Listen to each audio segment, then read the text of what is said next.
Good morning, students. Today we shall discuss about our poetry section, poem number 2, Psalm of Life. ठीक है ना, The Psalm of Life. Student, इस poem में जो हम बात करेंगे वो जीवन के भजन के बारे में बात करेंगे. What is the meaning of साम? भजन, जीवन का भजन. ठीक है ना, यानी साम ऑफ लाइफ यानी जीवन का भजन. And compose by H W. Longfellow. यानी जो पोइट है हमारे, कौन है इसके? एच.डब्ल्यू. लॉन्गफेलो. तो first of all we shall discuss about the central idea of the poem, the Psalm of Life. Okay, so let's start. The poet H.W. Longfellow imparts a high moral in this poem. यानी जो कवि H.W. Longfellow हैं, इस कविता में एक महान शिक्षा प्रदान करते हैं. वो बता रहे हैं इसके बारे में, जीवन के बारे में. तो he says that, वो कहते हैं कि life is a reality and should be taken quite seriously. वो कहते हैं कि जीवन एक वास्तविकता और इसे गंभीरता से समझना चाहिए. यानी जीवन जो है इतना मतलब गंभीर है, इसको बहुत गहन तरीके से समझने की जरूरत है हमको. कुछ लोग इस जीवन में आते हैं और उनको अपने लक्ष्य का पता नहीं होता, वो भटक जाते हैं और अपने जीवन को व्यर्थ खराब कर देते हैं. ऐसा होता है ना. तो life is full of struggle and difficulties and is like a battle field. अब जो जीवन है वो हमारे संघर्ष और कठिनाइयों से भरा हुआ है, जैसे युद्ध का मैदान, युद्ध का क्षेत्र. और we should face it bravely. हमें इसका मुकाबला वीरता से करना चाहिए, ना कि कायरता से.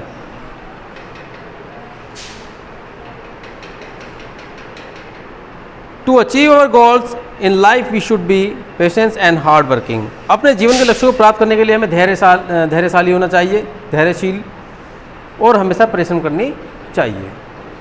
यानी कहीं ना कहीं जो पोएम है ये हमारे लिए एक पॉजिटिव हमें वे की तरफ लेके जाती है कि जीवन क्या है, हम क्यों इस जीवन में आए हैं, हमें इस जीवन में क्या करना है.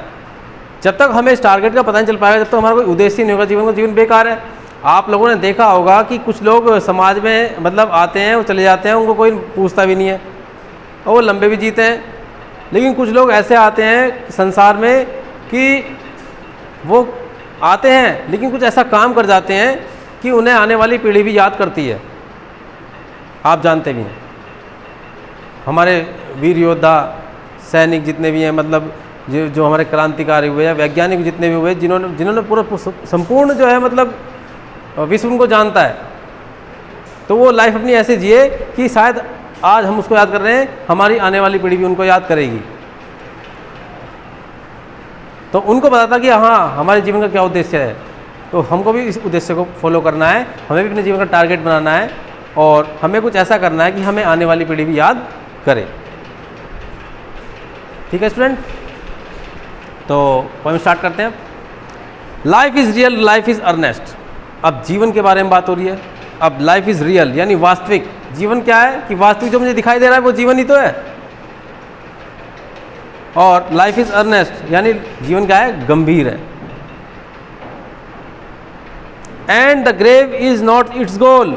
और कब्र में जाना इसका कोई उद्देश्य नहीं है कि हम आए, इस पृथ्वी पर आए, इस जीवन में आए और मर गए. ये उद्देश्य नहीं है इसका. ये कह रहा है इसमें कि dust of art to dust returnest. यानी आप मिट्टी से बने हैं, हमारा शरीर किससे बना हुआ है? मिट्टी का बना हुआ है और वापस मिट्टी में मिल जाएगा. Is not spoken of the soul. ये बात आत्मा के लिए नहीं है, क्योंकि हमारा जो शरीर है वो माध्यम है आत्मा की बातों कहने के लिए. यदि आत्मा हमारे शरीर से चली जाए तो क्या आपकी बॉडी कुछ वर्क कर सकती है?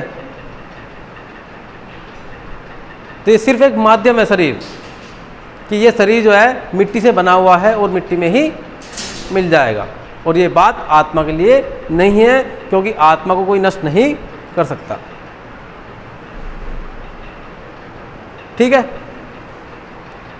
not enjoyment and not sorrow is our destiny and our way. हमारे जीवन का लक्ष्य है, यह प्रयोजन नहीं कि हमारे जीवन में केवल आनंद और दुखों को भोगें। यानी जीवन कैसा भी हो, उस परिस्थिति में हमें जीना सीखना है। यह हमने कोई प्री प्लानिंग नहीं है किसी बात की कि यह जीवन में आया तो इसके जीवन में हमेशा आनंद रहेगा, ये जीवन में आया तो हमेशा दुख रहेगा इसकी लाइफ में। वो कुछ भी हो सकता है। कुछ प्री प्लानिंग है किसी बात की? आपको पता है कि आप भविष्य में क्या बनेंगे? तो कोई भी इस तरह का प्रयोजन नहीं है। But to act that each tomorrow and find us further than today. यह सोचना ठीक नहीं कि ऐसा भी हमारे भाग्य में लिखा हो। वास्तव में हमारे जीवन का उद्देश्य कार्य करना है। बस हमें क्या करना है? सिर्फ कार्य करना है। पॉजिटिव वे में हमें क्या करना है? कार्य करना है। अब ताकि हम दिन प्रतिदिन उन्नति करते रहें या हमेशा अपने आने वाले कल के लिए ऐसा काम कर जाएं कि वो हमारे लिए सफल हो जाए या मतलब इजी वर्क हो जाए। कुछ लोग कहते हैं कि मान लिया कि मैं तो आज काम इसलिए करूंगा कि मुझे ये मिलेगा। नहीं, आपको सिर्फ अच्छा वर्क करना है। रिजल्ट तो ऑटोमेटिक परमात्मा देगा आपको, ईश्वर देगा आपको रिजल्ट।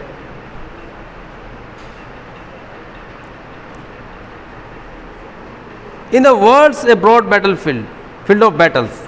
यानी संसार एक युद्ध का मैदान है नहीं है? अब इस संसार में आपको अपने आप को कैसे रखना है वो आप पर डिपेंड करता है। क्या आप एक कायर बनकर जीना चाहते हैं? क्या आप एक गुलाम बनकर जीना चाहते हैं? क्या आप मतलब दूसरों पर डिपेंड होकर जीना चाहते हैं? वो आप पर डिपेंड करता है कि आपकी सोच कैसी है। बट इसमें जो कवि कह रहे हैं वो कुछ और कह रहे हैं। वो कह रहे हैं कि in the bivouac of life be not like dumb driven cattle. उन्होंने कहा कि जीवन में एक अस्थायी पड़ाव के समान है। जीवन एक अस्थायी पड़ाव के समान है। पता नहीं किसके साथ क्या हो जाए अचानक। कुछ वो नहीं लिखी हुई लाइफ लाइन की भाई इतना ही जिएगा, ये नहीं पता जीवन के साथ मतलब क्या हो जाए। अर्थात इस संसार में हम थोड़े समय के लिए रहने आए हैं तथा हमारा जीवन कठिनाई और संघर्ष से भरा हुआ है। तो आपको पता है कि हमारे जीवन में कठिनाई भी आएंगी हैं, बहुत सारी परिस्थिति ऐसी भी आएंगी कि मतलब हमें डिसीजन फैसले भी लेने पड़ेंगे। अतः हमें इस संसार में गूंगे भेड़ बकरियों की तरह नहीं रहना है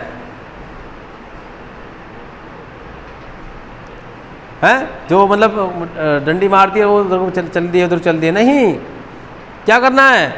आपको एक वीर सिपाही के समान साहस का मुकाबला करना है इस संसार में। यदि आप इस संसार में इस तरह का साहस का मुकाबला कर रहे हैं तो आप एक वीर के समान मतलब संसार में याद किए जाएंगे। वो नहीं कि आए भेड़ बकरी से बनकर वो चले गए, ना, बिल्कुल नहीं। वो लाइफ कैसी है? वो जानवर वाली लाइफ है वो। तो आपको जानवर वाली जीवन नहीं जीना है। आपको एक क्या बनना है? वीर योद्धा। क्योंकि संसार क्या है? एक युद्ध का क्षेत्र है और वहाँ पर आपको युद्ध लड़ना है और वीरता से उसकी कठिनाइयों का सामना करना है।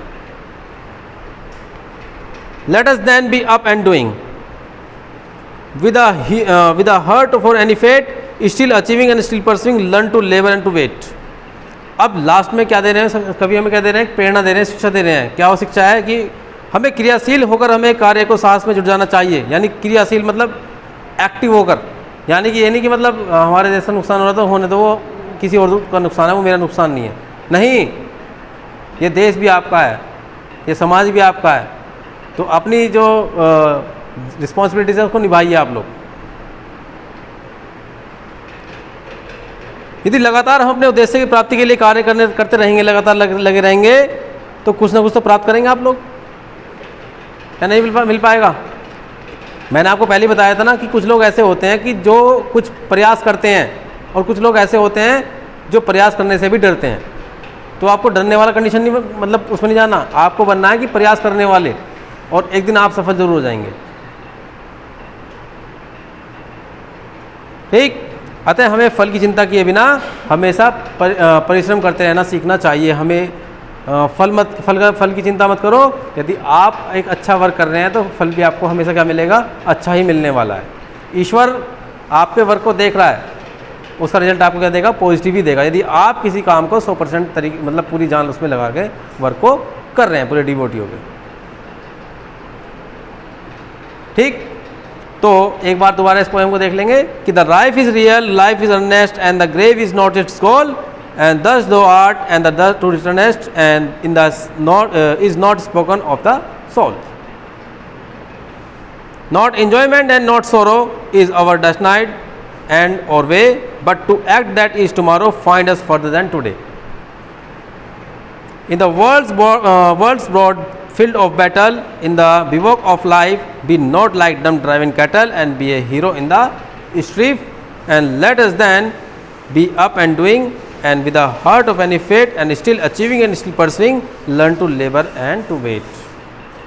तो स्टूडेंट्स, इसमें जो हमारे जो पोइट हैं, इन्होंने कहीं ना कहीं हमारे लिए एक मैसेज दिया है कि हमें अपने जीवन में हमेशा उन्नति की तरफ बढ़ना चाहिए और हमेशा अच्छे जो वर्क कर रहे हैं उन लोगों को हमें फॉलो करना चाहिए, ना कि जो लोग समाज में गंदे काम कर रहे हैं उन्हें हमें कभी फॉलो नहीं करना चाहिए. और ये जीवन हमारा है, इस जीवन ये भी एक हमारा टारगेट है, अपने जीवन में टारगेट बनाकर हमें आगे बढ़ना है. Okay students, thank you.